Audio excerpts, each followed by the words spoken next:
एक बार ना एक राजा ने कुछ ब्राह्मणों को खाने पे बुलाया, तो वो खाना खुद परोस रहे थे। जैसे ही वो लास्ट वाले ब्राह्मण तक पहुंचे, उसी समय ऊपर आसमान से एक चील उड़ती हुई जा रही थी, जिसके मुंह में एक मरा हुआ सांप था।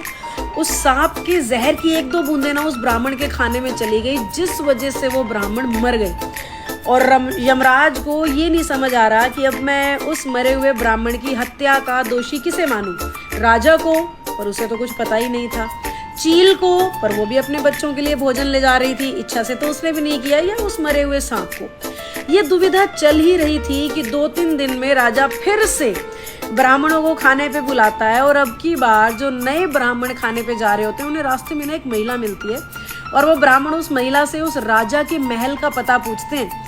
महिला पता तो बता देती है, पर साथ में एक बात कहती है कि संभल के खाना, वो राजा तुम जैसे ब्राह्मणों को खाने पे बुलाता है, फिर जहर मिला के मार देता है। यमराज ने उसी समय उस महिला को उस ब्राह्मण की हत्या का दोष दे दिया, क्योंकि उन्होंने ये कारण दिया कि राजा चील या सांप जानबूझ के उन्होंने नहीं किया, पर इस महिला ने बिना कुछ जाने समझे आनंदवश सिर्फ अपनी खुशी के लिए उस राजा को दोषी बना दिया।